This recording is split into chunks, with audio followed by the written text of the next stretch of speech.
বন্ধুরা, আজ এসেছি আমরা ভাগ্যকুল চরে।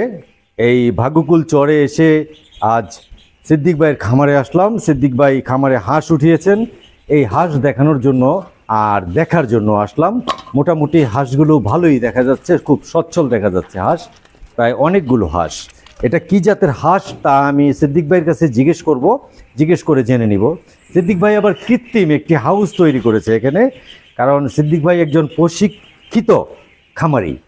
আপনারা অনেকেই আমাকে প্রশ্ন করেন যে খামারের ভিডিও কেন দেখান না। আমরা আজ আসলাম খামারের ভিডিও দেখানোর জন্য এবং সিদ্দিক ভাইয়ের ভিডিও দেখানোর জন্য। সিদ্দিক ভাইয়ের জন্য আপনারা অনেক মেসেজ করেন আমাকে, তাই আজ সিদ্দিক ভাইকে পেয়ে গেছি। অনেক কষ্ট করে রোজা রেখে আমরা আজ আসলাম সিদ্দিক ভাইয়ের এখানে, সিদ্দিক ভাইয়ের খামারে কথা বলার জন্য। আস্তে আস্তে গুছিয়ে ফেলেছে সিদ্দিক ভাই। এই সিদ্দিক ভাই একসময় এই জায়গাটা খালি ছিল, এখন এই হাঁসের বাচ্চা দিয়ে ভরপুর। তার মানে এই সাফল্য এখন সিদ্দিক ভাইয়ের কাছে আস্তে আস্তে ধরা দিচ্ছে। আর যে কথা বলবো সিদ্দিক ভাইয়ের কাছে, সিদ্দিক ভাইয়ের সাথে কথা বলবো। আপনারা আমাদের সাথে থাকুন এবং দেখতে থাকুন, শুনতে থাকুন। আসসালামু আলাইকুম সিদ্দিক ভাই। ওয়ালাইকুম আসসালাম। কেমন আছেন আলম ভাই? কেমন আছেন? জি ভাই ভালো আছি, আপনি ভালো আছেন তো? আলহামদুলিল্লাহ ভাই ভালো আছি। অনেক কথা বলে ফেললাম। আর এই যে ভাই, আপনি হাঁস, এটা কি জাতের হাঁস ভাই? আমারে তো বললে দিছে এটা এই জিন্ডিং। আমি যখন আনতে গেছি খাকি ক্যাম্বল, তো বলছে জিন্ডিং। আর চরিত্র বা কালার দিকে মনে হয় যে এইটাই মনে হয় খাকি ক্যাম্বল। হ্যাঁ ভাই, বয়স কিরকম হয়েছে?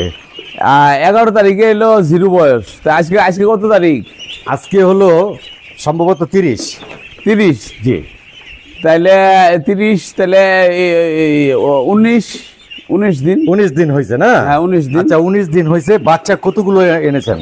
আসলে আনছিলাম 300 বাচ্চা আনছিলেন নাকি? হ্যাঁ। যাক, মোটামুটি বাচ্চাগুলো খুব সচ্ছল আর খুব তাজা দেখা যাচ্ছে। কোনো ভ্যাকসিন করছেন?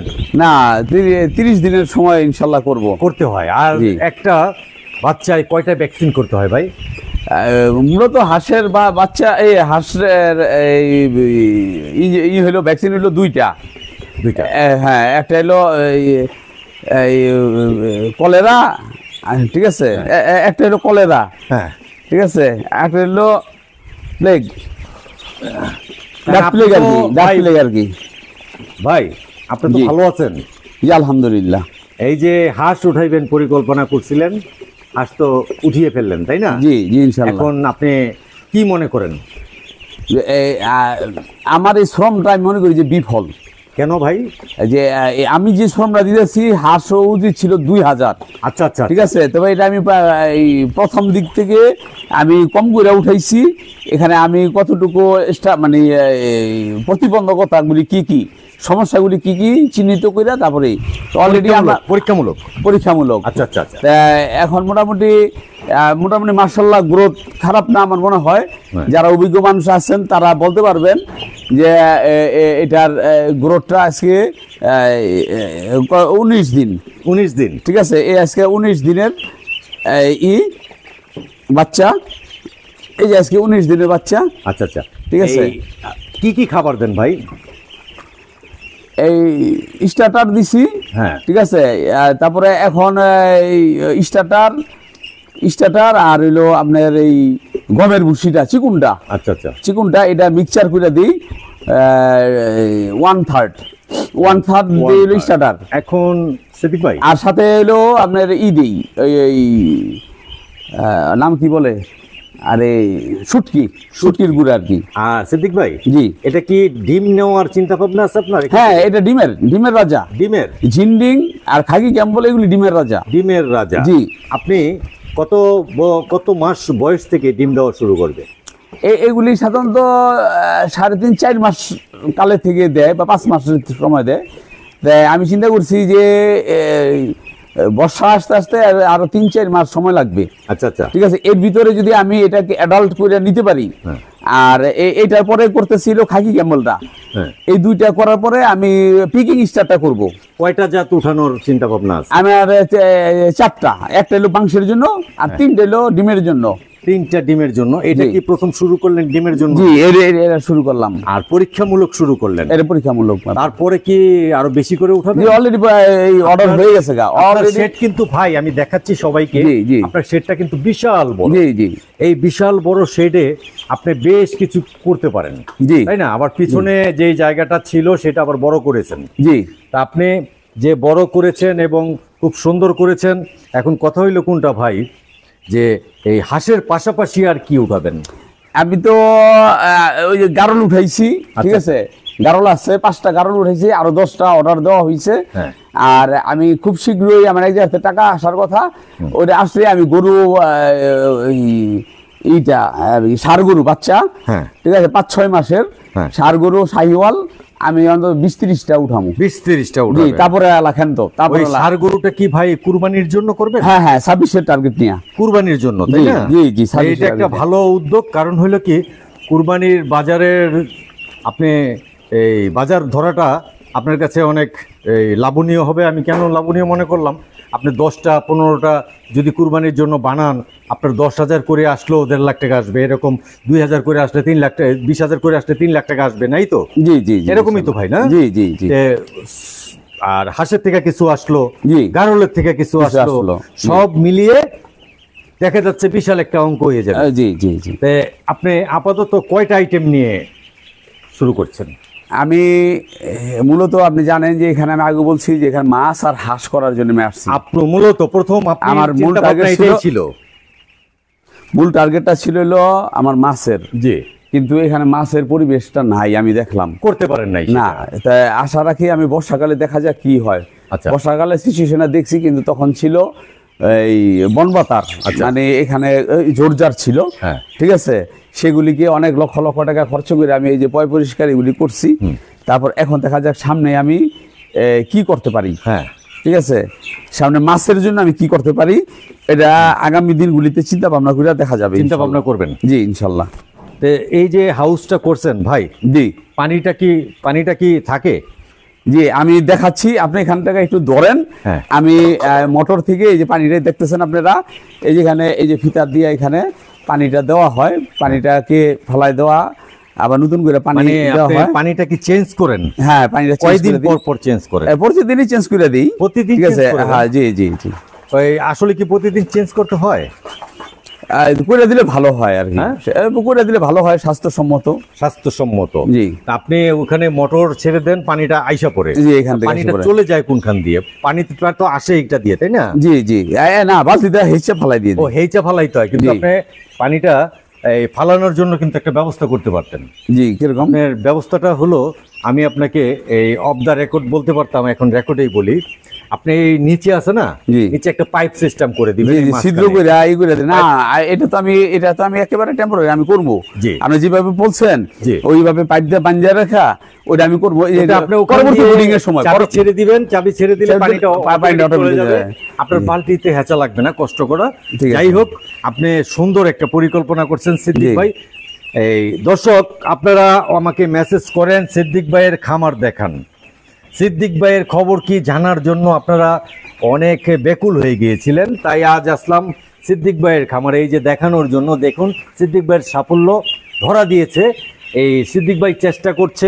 সিদ্দিক ভাই, জি। এখন মনটা কেমন লাগছে আপনার? আসলে মনটা ভালোই লাগতেছে। জি। ঠিক আছে, মনটা ভালো লাগতেছে। তবে আমি মনে করি যে আমি যে একটা টার্গেট, হ্যাঁ। যে পর্যন্ত না আমি 1000-1500 হাঁসের পর্যন্ত পৌঁছতে পারতেছি, হ্যাঁ। এ পর্যন্ত আমার ভালো বলতেও কিছু নাই। কিছুই নাই। কারণ আমার যে শ্রমটাই আমি মনে করি বিফল। কেন? একবারে বিফল তো হওয়ার কথা না। না, এই বিফল এই জন্য আমি বলতেছি। এটা কি আপনি নিরাশ হয়ে বলতেছেন? না, নিরাশ বলতে অল্প উঠাইছেন এই আমি কারণে? যে শ্রমটা দিতেছি, যে এই যে হ্যাঁ, শ্রম। বাসা বাড়ি থুইয়া, এই সন্তানদের থুইয়া, স্ত্রী থুইয়া, ঠিক আছে, এই যে আমি হাঁস নিয়ে বা আমি খামার নিয়ে পড়ে আছি, জি। ঠিক আছে, খামার তো মনে করেন যে এই যাই আমি এই হাঁসটা এখন করাইতেছে, এখানে অন্তত 500 হাঁস থাকা উচিত ছিল। হ্যাঁ, আমি এই শ্রমটা। আরেকটা কথা বলি ভাই, আপনি যেটা বুঝাতে চাচ্ছেন যে আমার এই 300 হাঁসে যে শ্রম যাচ্ছে, 3000 হাঁসে একই এই শ্রম। সেমই শ্রম জারি শ্রম যাইতো, যায়। তাই সেটা না? হলে ভালো হইতো। তাহলে বেশি উঠাইলেন না কেন? বেশি উঠাইলাম না, যে বললাম যে আমি টাকার স্বল্পতা? না, টাকা সম্ভব না। তাহলে? প্রতিবন্ধকতা কি, সমস্যাগুলি কি কি অলরেডি বলতে পারবেন? সমস্যাগুলি আছে যেমন নতুন কোন খামারিরা শিখবে, যেমন আমার এখান থেকে ভালো কোম্পানির ভালো খাবার নাই, যেমন শ্রীনগর, মুন্সিগঞ্জ শ্রীনগর, এখানে স্টার্টার খাবারটা ভালো কোম্পানির নাই, আর আনলে দেখা যায় অনেক দিনের পুরানো খাবার, যেটা পুরানো খাবারটা খাওয়ায় আমার প্রায় অনেক হাঁস মারা গেছে। আচ্ছা আচ্ছা আচ্ছা, ঠিক আছে। তারপরে বুডিং করার মতন এখানে ভালোই নাই। আমি আনছিলাম এই কাঠের গুড়ি আনছিলাম, কাঠের গুড়ি খাইয়া খুইয়া অনেকগুলি মরে আছে। এইলো 3টা। ঠিক আছে। এখন আমি দেখছি যে কাঠের গুড়ি ছেড়ে আমি বালুতে পরবর্তীতে বালুতে করছি, বালুটাই ভালো হইছে, বালুতে ভালো। ঠিক আছে, বালুটাই ভালো হইছে। ঠিক আছে। কাঠের গুড়িতে গ্যাস তৈরি হয় একটা, জি জি জি, অনেক ক্ষতি হয়। জি, অনেকে কাঠের গুড়ির কথা বলে, একমাত্র আমি মনে করি গমের ভুসিটা, এই ধানের ভুসিটা, হ্যাঁ ওটা পাওয়া যায় না, ওটা পাওয়া যায় না। ওই ধানের ভুসি আর বালুটাই বেস্ট, বালুটাই বেস্ট। অনেক খামারিরা বলে যে আপনারা কাঠের গুড়ি দিয়ে, কাঠের গুড়িতে একটা গ্যাস তৈরি হয়, এটা নিজে আরেক অন্যান্য খামারি কেউ কাঠের গুড়িতে করবেন না, করবেন না। আর আর পরবর্তী পদক্ষেপটা কি, গারল নিয়ে আপনি কি পদক্ষেপ নিয়েছেন ভাই? ভাই বাজার করতে গেলে কিন্তু বান্ধি পয়সা লাগে না, বান্ধি পয়সা ফিরলে ব্যাংকের ভিতরে রাখা হয়। আমি গারলটাকে ওই অপশনে রাখছি। কেন? এটা তো লাভবান একটা। হ্যাঁ, ওই অপশনে রাখছি এই কারণে, এটা হলো এক্সট্রা, মানে গারল নিয়ে আমার চিন্তা ভাবনা হলো ওই এক্সট্রা একটা এটা হলো ব্যাংকের মতন, ওই মাটির ব্যাংকের মতন। আচ্ছা, ঠিক আছে। ওই সকালবেলা ছেড়ে দিলাম, সারাদিন গারলের পিছনে কোনো খরচ নাই। গারলের, হ্যাঁ, গারলের পিছনে কোনো খরচ নাই। খরচ নাই মানে এক্সট্রা কোনো খাবার খাওয়াইতে, কোনো এক্সট্রা কোনো খাবার নাই। আর সকালবেলা সুন্দর ছেড়ে দিলে ভাই আপনি 50টা গারল আনলে লাভবান হইতেন না? হ্যাঁ হ্যাঁ, আমি অলরেডি আরো 10টা অর্ডার করা হয়েছে, আরো 10টা আনলে তারপরে 15টা করে ছেড়ে দিব একটা এই বাউন্ডারি দিয়া। আর খুব শীঘ্রই গরু আনবো আমি, গাছটা বুঝনা আমি গরুটা আনবো। বৃষ্টিটা রোপণ করছেন? বৃষ্টি না হওয়া পর্যন্ত হইতে কিছু রোপণ করা যাচ্ছে না। আর এখন তো যেই তাপদাহ চলছে, জি জি, কঠিন তাপদাহতে ভাই অনেক জিনিসই মরে যাচ্ছে, জি, কারণ পানির অভাবে, তাই না? আর পানি দিলে সাথে সাথে শুকিয়ে যায়। এখন সিদ্দিক ভাই আপনি সাফল্য অর্জন করেছেন এবং অনেক কিছু করেছেন ভাই। ওই যে দেখা যাচ্ছে ওইটা কি জিনিস? এটি হলো আপনার মুরগি আনবো, দেশি মুরগি। দেশি মুরগির জন্য একটা ছোটখাটো একটা ওখানে এই করে দেবো। এটা হলো দেশি মুরগির ডিম পাড়ার জন্য, ডিম পাড়ার জন্য, ডিম পাড়ার জন্য, দেশি মুরগির ডিম পাড়ার জন্য বা ডিম ওম নেওয়ার জন্য এটা করা হয়েছে। বানাচ্ছেন? জি, বানাইতেছি। মানে কি কমপ্লিট হয়ে গেছে? না, এখনো ফ্রেমটা কমপ্লিট হয়েছে, এখন টিনগুলি লাগাইলি আর ওই দরজা টিন করবেন না চারদিকে? না, নেট করব, নেট করবেন, নেট করে দেব। যাক, আশা করি সিদ্দিক ভাই আপনি সাফল্য অর্জন করেছেন ভালো, আর সামনে সাফল্য অর্জন করেন।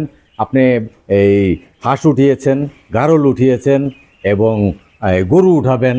হাঁস তো আপনার মোটামুটি দেখা যাচ্ছে ভালো। এই যদি নতুন কোনো খামারিদের উদ্দেশ্য কিছু বলার থাকে আপনি বলে দিতে পারেন ভাই। নতুন কিছু খামারিদের যে যারা এই চিন্তা ভাবনা করেন, ঠিক আছে, যে একটা কিছু করবো, একটা হলো নেশা, একটা পেশা। ভাগ্যকুল চরে অনেকে আসতে চায়, কিছু বলার আছে ভাই? একটা হলো নেশা আর একটা হলো পেশা। যারা নেশা করতে চান তারা কইরেন না, অবজান। আচ্ছা। আর যারা পেশা হিসাবে নিতে চান তারা পকেটে পুঁজি নিয়ে নামবেন, তারা ওয়েলকাম। ঠিক আছে, তারা ওয়েলকাম, প্লাস তারা পুঁজি নিয়ে নামবেন, কারণ এখানে হোঁচট খাওয়ার বিষয় আছে। নাহলে চরে আসবেন আর চলে যাবেন। হ্যাঁ, হোঁচট খাওয়ার বিষয় আছে। হোঁচট খায় যেন টিকা থাকতে পারেন, ওরকম ক্যাপিটাল থাকতে হইব। ঠিক আছে। আর ভাগ্যকুলে যারা আসতে চান বা খামার আসতে চান, এখানে অনেক অপরচুনিটি আছে। আসেন, দেখেন, ঘোরেন। বিভিন্ন মালিকের যদি সহযোগিতা লাগে, আমি সিদ্দিক ভাই আছি, আমি সহযোগিতা করবো। ঠিক আছে, যতটুকু পারি। ঠিক আছে। অর্থনৈতিকভাবে তো না, একটু বুদ্ধি পরামর্শ দিয়া বা একটু দেখায়, পথ দেখায় হিসাবে, পুরাতন মানে কার কাছে গেলে কি উপকারটা পাবেন বা সুবিধা পাবেন, কার কাছে গেলে আপনি হবেন, আমি সেরকম একটা প্রতারিত হবেন না, প্রতারিত হবেন না, একটু শিওর দেওয়া যায়, তাই না? সবাই একটা ভালো মানুষের সন্ধান চান, আমি সেই সন্ধানটা দিয়ে দিতে পারবো, যে ব্যক্তিটা ভালো লোক। সুন্দর সুন্দর। ঠিক আছে। তাহলে আজ এখানেই রাখছি সিদ্দিক ভাই, আবার কথা হবে। হাঁস বড় হলে আবার আসবো, গরু উঠালে তো অবশ্যই আসবো, জি ইনশাল্লাহ। আপনার দীর্ঘায়ু কামনা করছি। আজ বেশি কথা বললাম না, আপনি রোজা রেখেছেন, তাই আসসালামু আলাইকুম। ওয়ালাইকুম আসসালাম।